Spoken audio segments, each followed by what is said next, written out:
People, welcome back again to another video. If you are new in this channel, this is Queen Sharon Entertainment and home of freedom fighters. If you haven't joined our family yet, join us by hitting the red button down below there on the bell notification icon, so whenever we have a new video in this same channel, you will get notified. Thank you so much for tuning in, and I love you all. So my people, I have a video here that I want you all to watch, and I myself will be watching with you in this particular video. Feel free to let me know what you think about the video after watching. Like and share this video, and I will see you guys again in my next one. Eyewitnesses, the relations of those who were killed, forensic experts, medical doctors, the Lagos State pathologists, the military officers and their lawyers, vamoosed, and the Judicial Commission of Inquiry came to the right decision that these guys ran away because they could not defend the allegations made against them. And that is what even a court of law will have done. But people forget the fact that this is a fact-finding commission of inquiry set up under the law. And Ruben, if you look at the credentials of the members, you cannot challenge their integrity. The chairperson, is not just a retired judge of the Lagos State High Court. She also rose to become the permanent secretary and solicitor general in the Ministry of Justice before she crossed to the bench. And throughout her career, no lawyer, no litigant ever associated her with corruption or corrupt influences. Some of the other members include Mr. Kanu, a retired Deputy Inspector General of Police. You think he will have sat down there while the army and the police are indicted for committing no offense? You also have a top official of the Ministry of Justice. I think she's the director of one of the agencies of the government. Of course, you have a senior advocate of Nigeria, Bade Borua, a former student leader representing the civil society. All the members were appointed by the government, including the secretary of the commission. But based on the irrefutable evidence adduced before them, it became difficult to cover up the findings. What they saw. But what is important, please, there isn't much of a controversy. Those who are raising queries, one of them took part as a lawyer, a senior lawyer in the panel of inquiry, on behalf of the Lagos State government, lost out.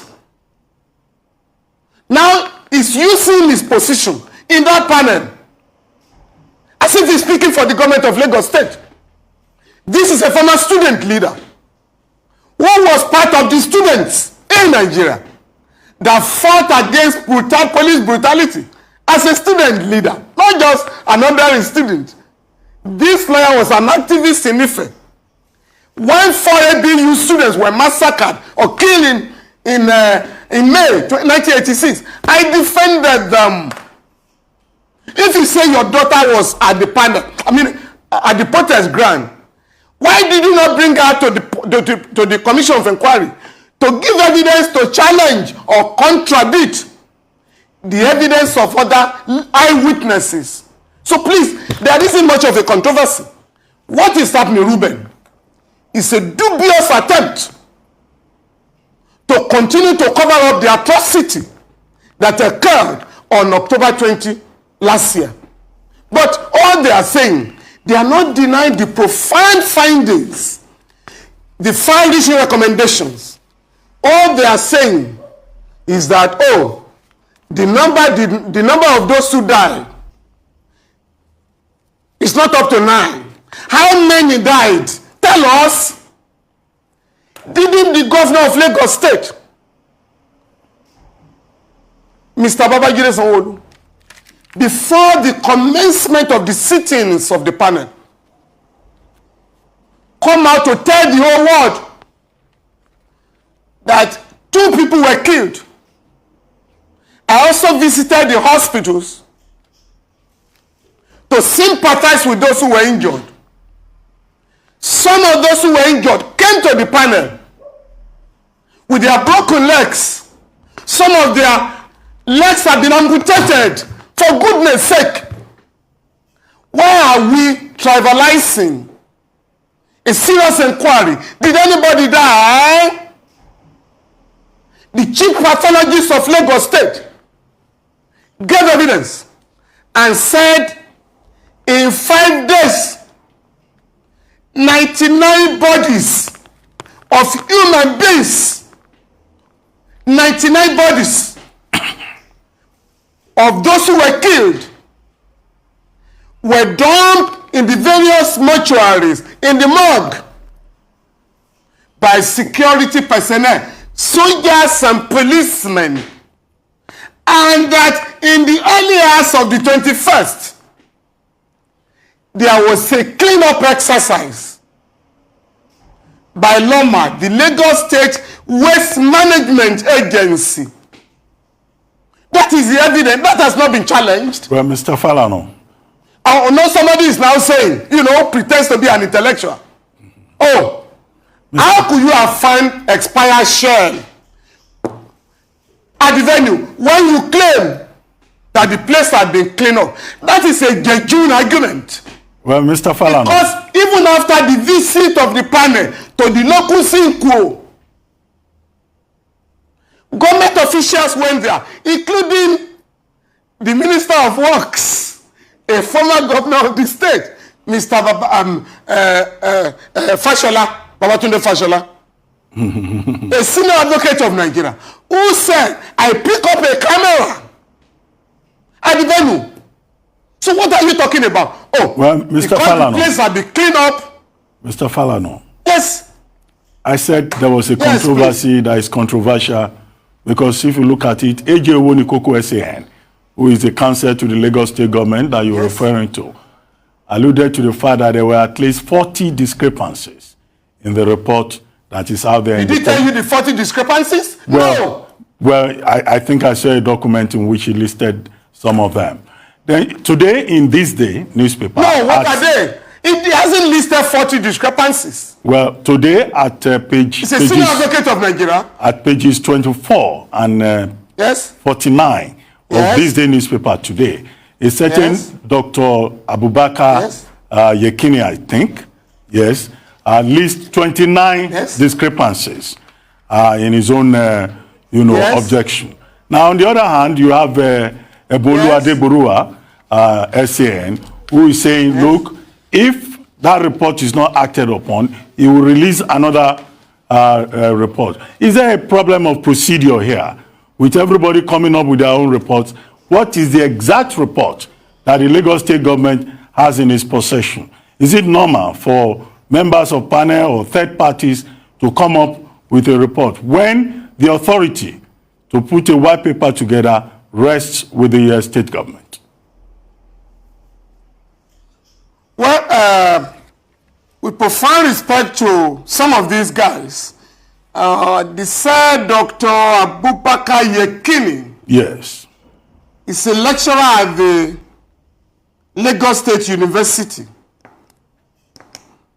You must know where some of these persons are coming from. But with profound respect, they have not challenged the fact that people were killed. Their quarrel is, let us establish discrepancies. Some of them are figments of their imagination so that we can discredit the report. I am saying, Ruben, let us forget the panel. The governor of Lagos State said 2 people were killed.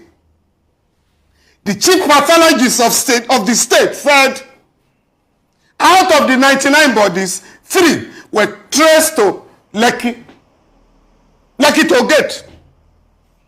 The ICC, an agency of the Lagos state government that was indicted for a cover-up of the incident, issued a statement on the 21st of October, having captured the scene through the CCTV cameras before those cameras were disabled. And the statement is to the fact that LCC, an agency of the Lagos state government, condemned the wanton killing of protesters. The statement was admitted in evidence. Now, where is the controversy coming from, Ruben? That people were not killed? How many were killed? If you are saying, oh, they didn't kill up to 9. How many were killed?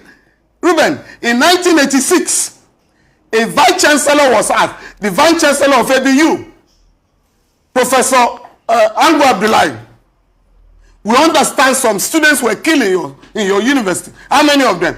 He said only 4 students were killed. That statement, Ruben, made at the 9 o'clock, during the 9 o'clock news of the NTA, led to a spontaneous, reaction by students throughout the country, throughout the length and breadth of the country. A judicial commission of inquiry was set up, headed by the late Justice Adebayo Akonbi of the Court of Appeal. We went to 10 campuses to investigate. What happened, Ruben? The report was not released tomorrow because the government was indicted. Now, the report leaked. The report of the Oputa panel of inquiry, the Obasanjo regime did not release it. It leaked. The report of the Kayode Esho panel on corrupt judges under the Abacha junta was not released. It leaked. In fact, two of the leaked reports were published by the news magazine. The one of Esho panel and the one of Justice Akonbi. Heavens did not fall. So it is not the first time that a report submitted to government is leaking now. But it's leaking. I told you, I'm published by the media. But let me tell you something, which is very fundamental. Where soldiers are just listening to the Chief of Defense Staff, and he made the point. The armed forces is trying the word armed. Soldiers are not sent to the scene of a crisis to clap there. They go there to kill. You have and that's the point he was making. We're called. You don't call soldiers to stop a protest, which is peaceful in every material particular.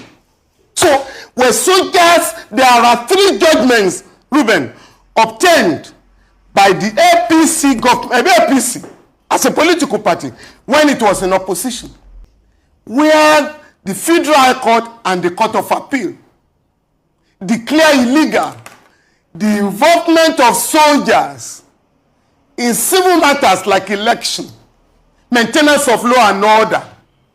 In 2019, in the case of Femi Falana and Nigerian Army, I obtained a judgment where the court declared illegal and unconstitutional the move by the army to subject Nigerians to embarrassment on the highway by asking us to produce our ID cards, and so on and so forth. So those governments remain unchallenged. So in other words, under no circumstance, Ruben, can soldiers be sent can soldiers be deployed to areas where civilians are protesting, who are unarmed? In any case, and the panel made this finding, that the Lagos state government requested for the military. Yes, but the panel didn't go further to say that by virtue of Section 217 of the Constitution, only the Commander-in-Chief of the Armed Forces can deploy troops in Nigeria. Not a governor, not the Chief of Army Staff. But during your interview, when you granted, the President spoke through the Arise television. You interviewed the President this year. And he said the NSAS protesters wanted to overthrow my government.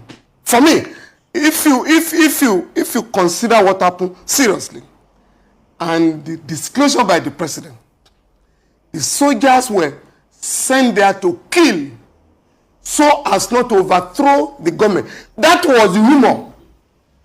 That was misinformation, passed to the president.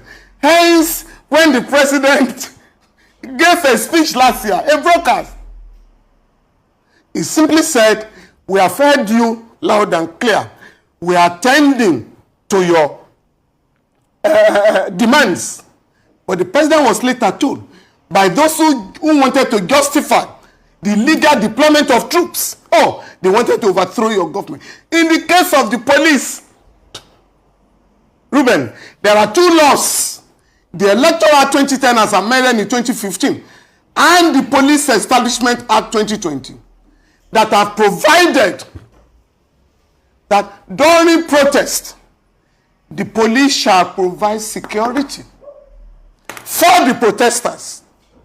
Ruben, if the law has been followed last year and the police had surrounded the Lekki Toll Gate area and Alausa, where the young people were protesting, the question of hoodlums hijacking the protest will not have arisen. But even what is this hijacking, Ruben? The people that are called hoodlums are area boys in peacetime. They are thugs during election. They are hoodlums during protest. And who are in charge, who recruit thugs during election? The government, politicians. During protest, during the last protest, don't forget, violence was unleashed on the young people in Alausa.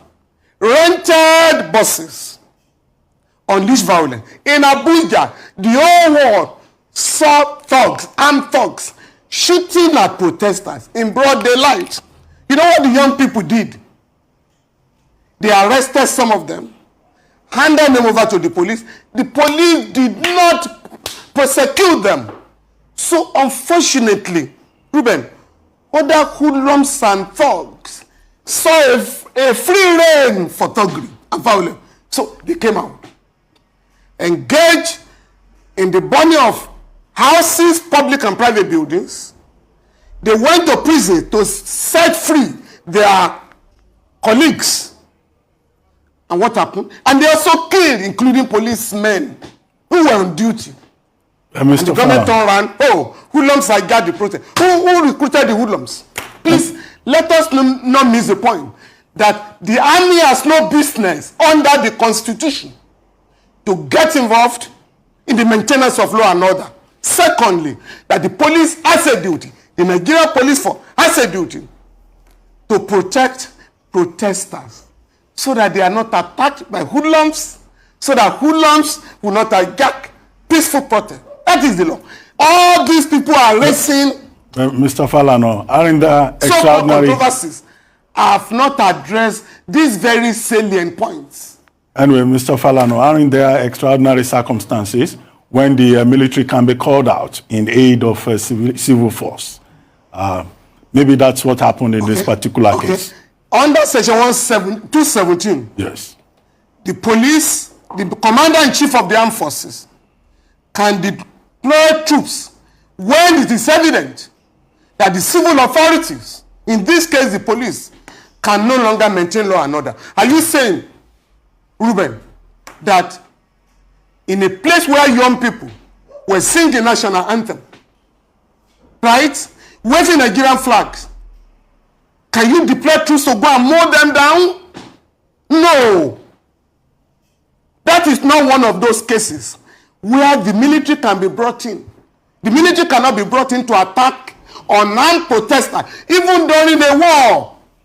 You must understand, Ruben, that the Geneva Conventions have been domesticated in Nigeria. So we have the Geneva Convention Act of 1961, which provides, even in a war situation, you don't attack civilian targets. You don't attack unarmed people. So, and that is why the rules of engagement drawn up by military authorities to guide the conduct of soldiers, even during hostilities, were completely breached. And that was why the military could not justify what they did. Initially, they said, we were never there at all. And the Attorney General of the Federation, Minister of Justice, Mr. Abubakar Salami, because the government could not justify, they were not Nigerian soldiers. Those are likely to be thought who put on military uniform. The minister of, another minister, Minister of Information, Alhaji Lai Mohammed, said about 5 times now, soldiers were not at Lekki, no killing took place there. So that is the position. And it was when the young people, the protesters, brought out irrefutable digital evidence showing soldiers who were shooting. It was at that juncture that, we were there. The soldiers, the military now said we were there. But we were only there to disperse the protesters, and we shot into the air. For goodness sake, under what constitutional right, power, what constitutional power are you exercising to go to Lekki toll gate and shoot at protesters? So these are issues that cannot be covered up by those who are raising unnecessary controversies with a view to discrediting the report, so that when the white paper is released, they had already said it that there are discrepancies. But let me warn you, those guys are weeping more than the bereaved. In fairness to the Lagos state government, note this: Governor Babajide Sanwo-Olu has acknowledged that people were killed, whether two, he admitted two. The panel has said no. We find 9 that were killed. The panel, the Lagos state government, in fairness to, I must commend the government for this. Even while the panel was sitting, based on the implicit confidence the governor has in the members of the panel, unlike other commissions of inquiry in the country, the Lagos state government directed the panel, please, award compensation, give reparation to victims in deserving cases. That panel has already awarded a total sum of 409 million naira as compensation to victims of police brutality in Lagos State. Furthermore, the Lagos State governor has visited the homes of the 6 policemen that lost their lives, who were killed by hoodlums, gave 10 million naira to each of the families, and promised to ensure and offer scholarship to the children of these slain police officers up to university level. So, and I also can tell you this: there was a spy policeman that was killed. The family went to the panel. No, our terms of reference did not cover this type of complaint. Our law firm wrote to the governor, in fairness to the Lagos state government, again creditably, the governor ordered that the widow of the spy policeman be compensated. That has happened. So the point I'm making, therefore, is that the Lagos state government is already implementing part of the report, the recommendations, and final one, which is very, very important.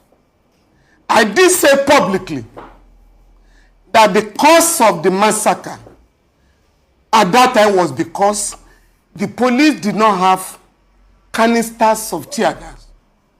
The police did not have water cannon and rubber bullets.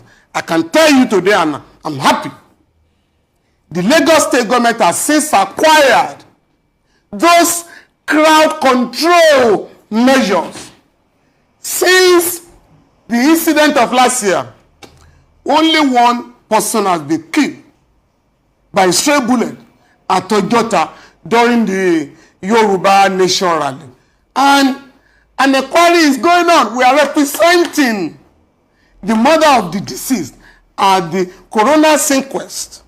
This morning, I have just read that the Lagos state government has rented an apartment for the mother of the deceased, even while the inquiry has not been concluded. So the point I'm making therefore is that, contrary to the so-called controversy, the Lagos state government is already implementing the recommendations. And I can't see the government. And you know what the white paper is all about, Ruben?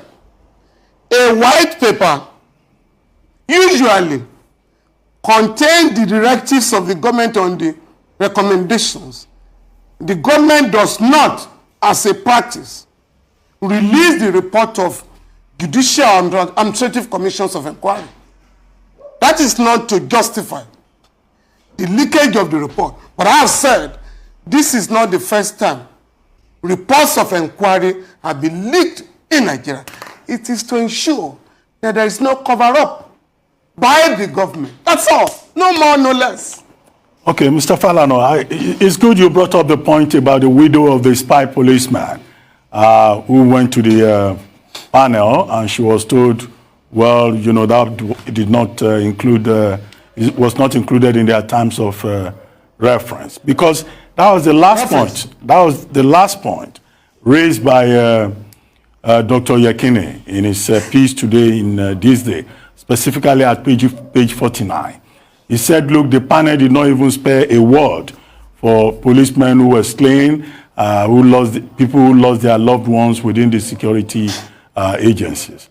But you've helped to shed some light on that. However, out of all the recommendations, 32 of them, 32 recommendations by the panel, which recommendations do you think are more urgent? And I'm thinking in this regard of the recommendation that all officers of state involved in that massacre should all be sanctioned. And beyond the police and the military officers, should this include persons like the Minister of Information? Should it also include Lieutenant General Tukur Buratai, who was Chief of Defense Staff at the time and who has since been rewarded with an ambassadorial appointment?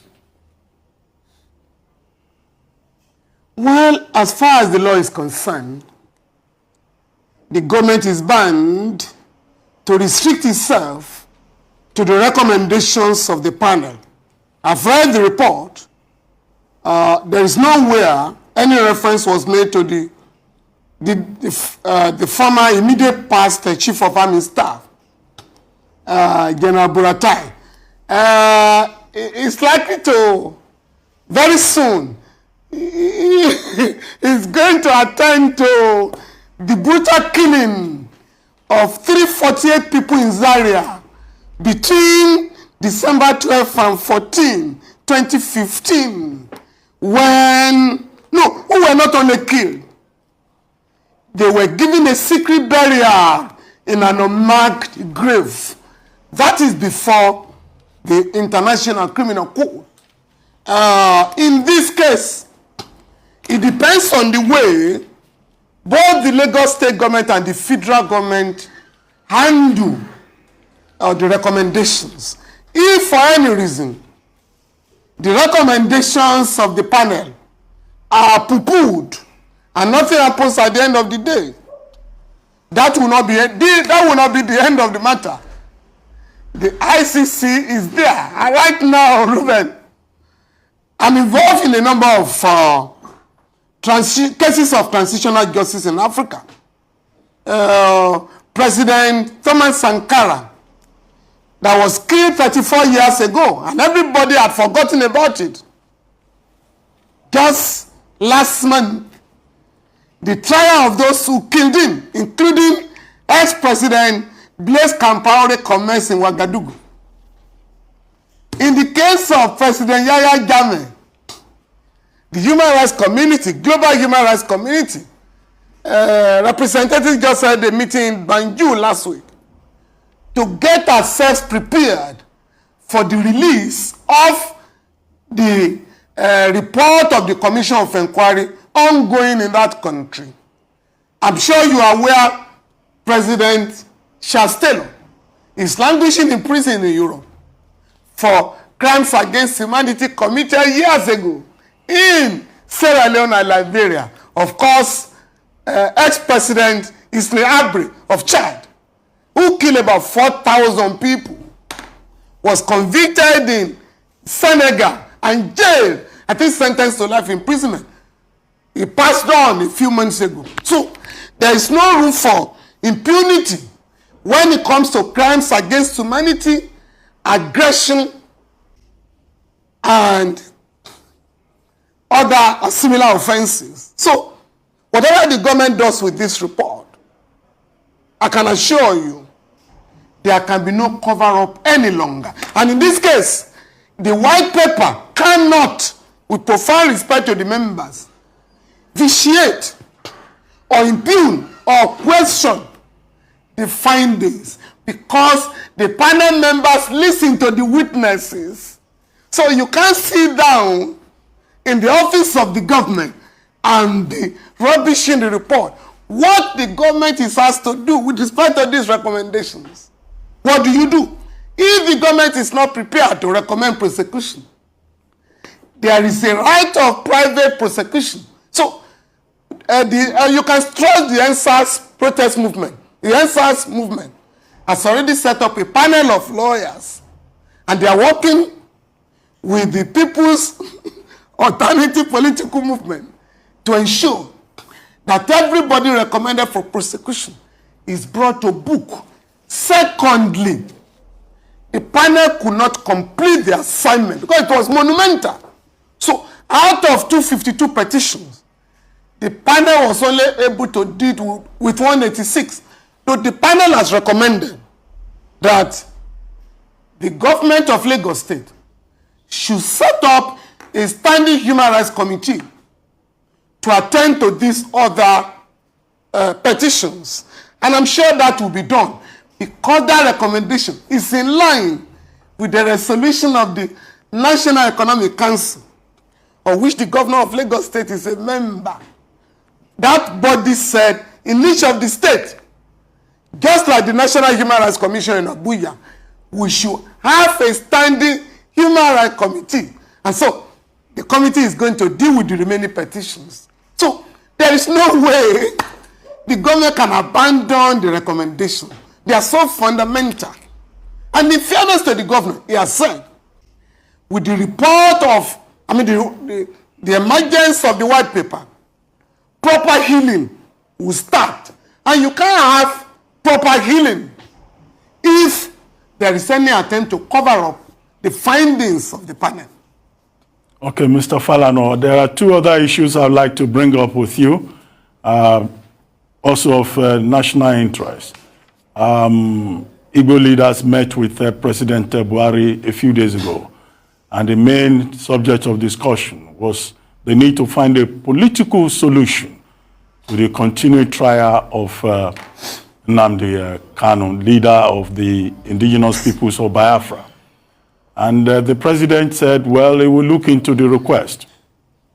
But in any case, he would not want to interfere with the judiciary or violate the principle of separation of power. But can the president take a decision within the purview of Section 174 by directing the Attorney General of the Federation to enter a nolle prosequi? Well, thank you very much. You will recall that a couple of weeks back, the Attorney General of the Federation, Mr. Abubakar Malami, did indicate that the cases of Nnamdi Kanu and Sunday Adeyemo, Sunday Igboho might be resolved politically. In the case of Kanu, frankly speaking, the charges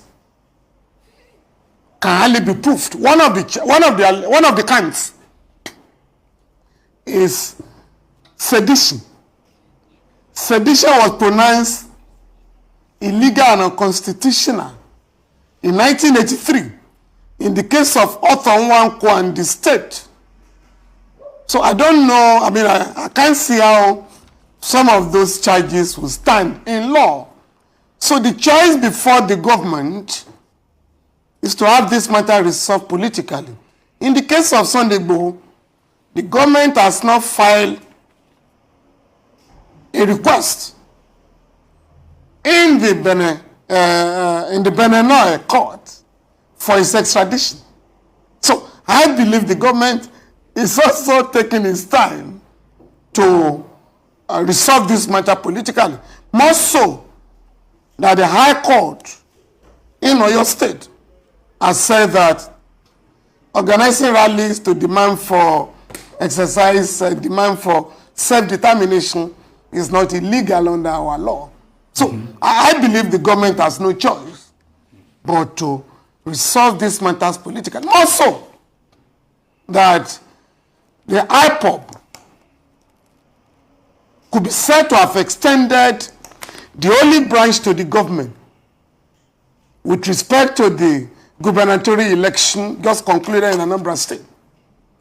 If IPOB had not suspended hostilities in that state, there's no way you could have had the election. So I believe the government has taken cognizance of all the facts and circumstances of these cases and has therefore resolved to handle them politically. With respect to Section 174, the Attorney General does not need to take instructions from the President having regard to the state of the law. The Constitution has empowered him to discontinue any case at any state in the public interest. And this case suggests that the government has to intervene. If the Attorney General does not even exercise his powers, the President can, under Section 175 of the Constitution, grant amnesty. And that has happened before. I defended Henry Oka, who was charged.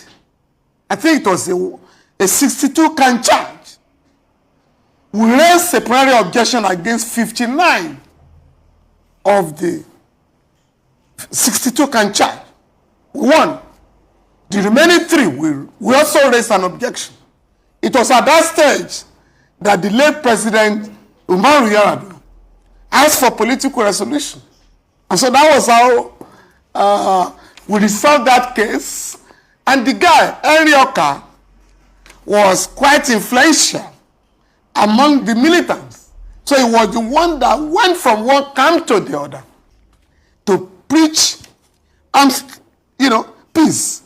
And that was how the Niger Delta militants decided to give peace a chance.